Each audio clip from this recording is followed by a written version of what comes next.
8 सितंबर 1965 को असल उत्तर और चीमा के बीच कपास और गन्ने के खेतों में लेटे हुए 4 ग्रेनेडियर्स के जवानों को आते हुए कुछ पाकिस्तानी टैंकों की आवाज सुनाई दी। सड़क से 30 मीटर दूर क्वार्टर मास्टर हमीद कपास के पौधों के बीच अपनी जीप पर आरसीएल गन के साथ छिपे हुए थे।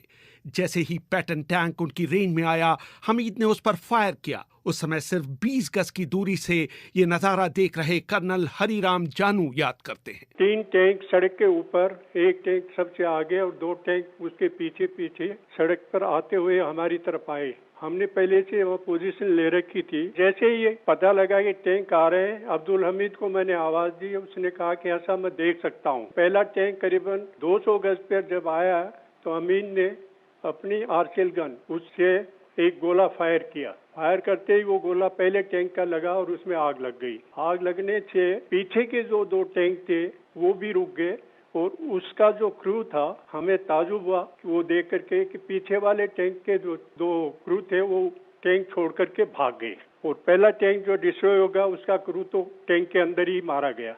106 mm आरसीएल गन टैंकों के खिलाफ एक बहुत प्रभावशाली हथियार है, लेकिन इसकी एक कमी यह है कि इसे फायर करने के बाद छिपाया नहीं जा सकता। असल उत्तर युद्ध में भाग लेने वाले कर्नल रसूल खां कहते हैं, 106 मिलीमीटर कैलिबर और स्मूथ बोर, मतलब पीछे भी खुला, और रेंज इसकी 500-600 गज दिखाई देने पर है। बहुत इफेक्टिव कारगर टैंकों के खिलाफ हथियार है। अगर टैंक के लग जाए ना तो फिर टैंक बचता नहीं है, आग लग जाती है उसमें। लेकिन उसमें एक बड़ी जबरदस्त कमी है, वो ये है कि जब वो फायर करता है ना तो उसका शोला पीछे 45 मीटर तक जाता है। दूर से पता चल जाता है कि भैया यहाँ आरसीएल गन है। और टैंकों को एक दफा पता चल जाए ना फिर आरसीएल गन की जिंदगी खत्म। यानी कि हम ये मानते हैं कि आरसीएल गन की लाइफ एक राउंड फायर कर दिया तो बहुत है, 2 कर दिया तो बहुत है, और 3 कर दिया तो बहुत ही ज्यादा है। इसके बावजूद हमीद ने उसी दिन पाकिस्तान का दूसरा पैटर्न टैंक भी नष्ट किया। अगले दिन इंजीनियर कंपनी ने एंटी टैंक माइंस लगाई ही थी कि पाकिस्तानी साइबर जेट्स ने भारतीय ठिकानों पर बमबारी शुरू कर दी।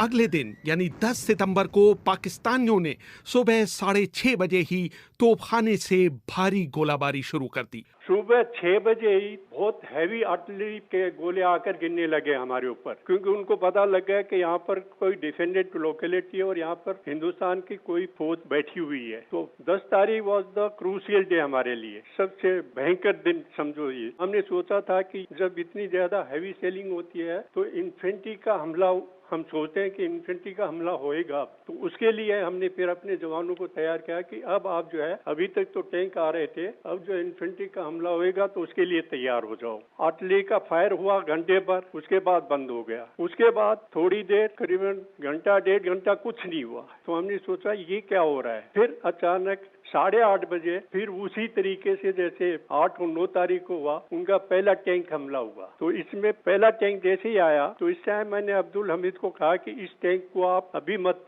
गोला मारो, इसको आगे निकल जाने दो। तो वो हमारी पोजीशन में से निकल कर थोड़ा पीछे गया, तो पीछे से फिर अब्दुल हमीद ने इस टैंक को डिस्ट्रॉय किया। और इस टैंक को ऐसे डिस्ट्रॉय करने से हमें ये फायदा हुआ कि ये रेजिमेंटल कमांडर का टैंक था पाकिस्तान फोर्स का, और उसने जैसे ही वहां से थोड़ा आगे गया, एक माइलस्टोन था, तो पीछे मैसेज पास किया कि क्रॉस माइलस्टोन इतना, कोई आगे अपोजिशन नहीं है और आगे बढ़ता जा रहा हूँ। ये मैसेज जैसे ही पास हुआ उसका टैंक डिस्ट्रॉय हो गया। बाकी के टैंक वैसे ही छोड़ करके फिर भाग गए। हमीद ने 2 और पैटर्न टैंक बर्बाद किए। तीसरे पर वो निशाना लगा ही रहे थे कि उसने उन्हें देख लिया। दोनों का निशाना एक साथ साधा, दोनों ने गोले एक साथ चलाए। तो टैंक के गोले ने अब्दुल हमीद की जीप को और उसको टुकड़े टुकड़े कर दिया और इसके गोले ने पाकिस्तानी टैंक को तोड़ दिया। तो दोनों ही खत्म हो गए। मेरी ट्रेंड जो थी वो अब्दुल हमीद की पोजीशन से मुश्किल से 20 गज की दूरी पर थी और मैं बैठा सब ये देख रहा था। मोहम्मद नसीम उस समय हमीद के ड्राइवर थे। उन्हें वो दिन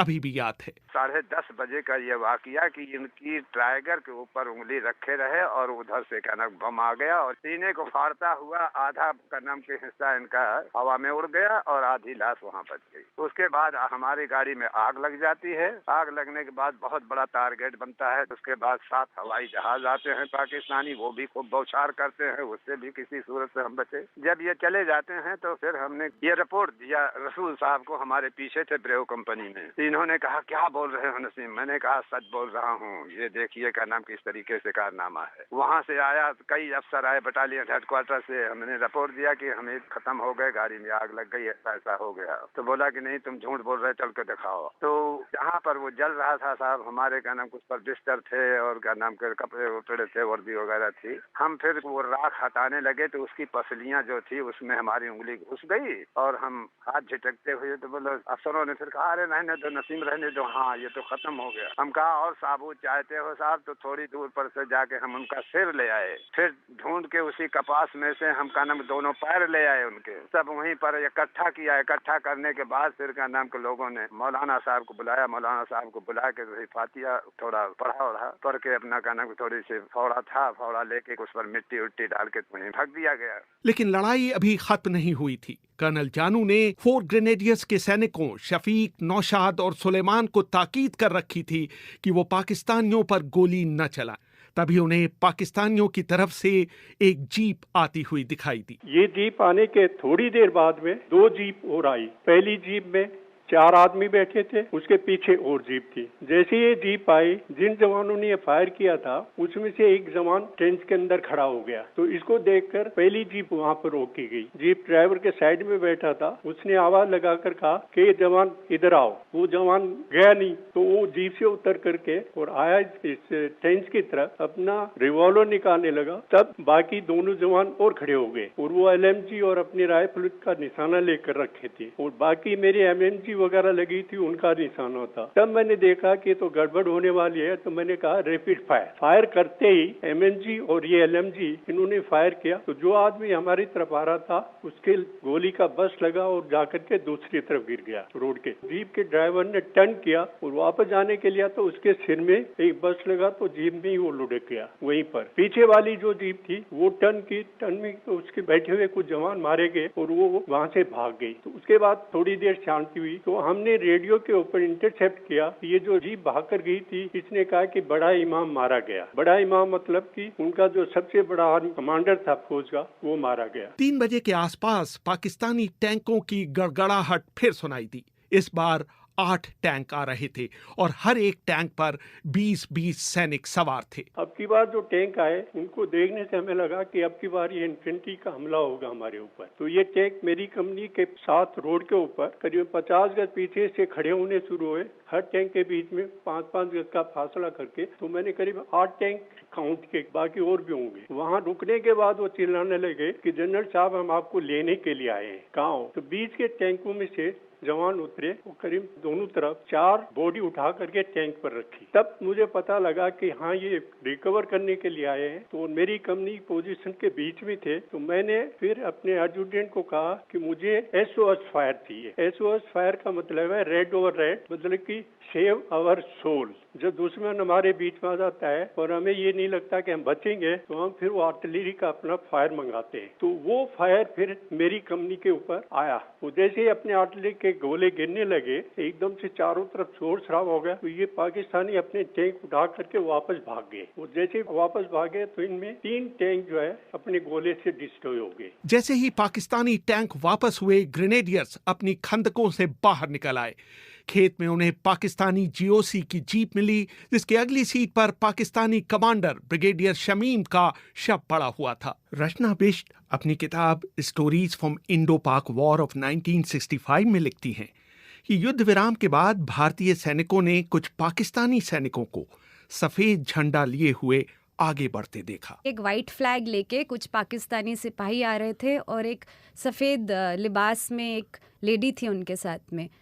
तो जब वो उनके पास गए तो पता चला कि वो उस ऑफिसर की वाइफ थी और वो उनकी बॉडी मांगने के लिए आई थी। तो कर्नल जानू ने कहा कि बॉडी तो by that time had already move to brigade headquarters और उसको पूरे मिलिट्री ऑनर्स के साथ दफना दिया गया था।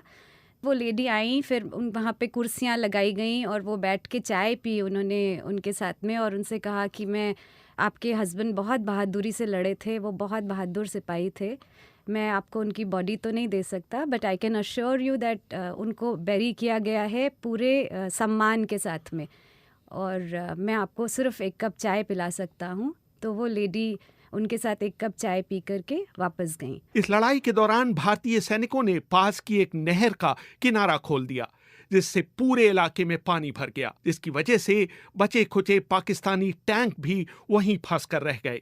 पाकिस्तानी टैंकों की संख्या इतनी ज्यादा थी कि कर्नल सालिब ने ब्रिगेड कमांडर से अनुरोध किया कि पैटर्न टैंकों पर पेंट से गिनती लिखी जाए ताकि उन्हें गिनने में आसानी हो। उसी समय पाकिस्तान में अयूब खां अपने सूचना सचिव अल्ताफ गौहर को खेमकरन सेक्टर में बढ़ती पाकिस्तानी सेना के मूव समझा रहे थे कि उनके सैनिक सचिव जनरल रफी बदहवास हालत में कमरे में घुसे और लगभग चिल्लाते हुए बोले, भारतीयों ने मधुपुर नहर को खोल दिया है। अल्ताफ गौहर ने अयूब पर लिखी अपनी किताब में लिखा, अयूब सारी ब्रीफिंग भूल गए। वो जानना चाहते थे कि पूरे इलाके को जलमग्न होने में कितना समय लगेगा।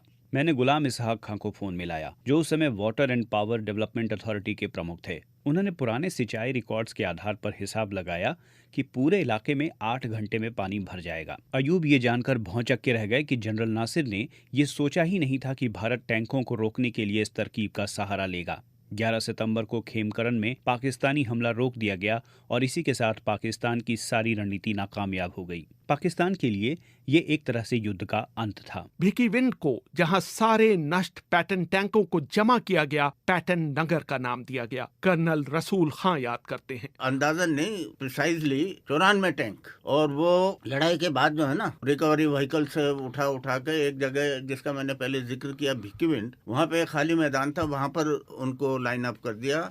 वो उसको पैटर्न नगर के नाम से मशहूर हो गया। ये हिंदुस्तान में मिलिट्री कंटोनमेंट्स में बड़ी बड़ी में जो आपको टैंक नजर आते हैं पाकिस्तानी, वो ये समझिए कि वो 4 ग्रेनेडियर्स का तोहफा है नेशन के लिए। अब्दुल हमीद को असाधारण वीरता दिखाने के लिए भारत का सर्वोच्च वीरता पदक परमवीर चक्र दिया गया। उनकी पत्नी रसूलन बीबी अब इस दुनिया में नहीं है, लेकिन मरने से पहले उन्होंने मुझसे बात करते हुए कहा था, राष्ट्रपति के अंदर 26 जनवरी में 2 दिन पे बुलाते बटावल करके ऐसे देवे के परमवीर चक्र, वैसे 2 दिन बटावल कर तीसरे दिन मिलल। अब देख के हम आई नहीं अपन दुख बहुत भयल, लेकिन हम इतना सोच रहनी, हमके बहुत खुशी भयल कि हमारा आदमी इतना नाम करके चल गई ना। कहनी की जायदाद दुनिया में आदमी मर जाता तो केहू का नाम ना रहता। हमारा आदमी तो इतना नाम कर जनक कोने कोने शहीद हो गई ना।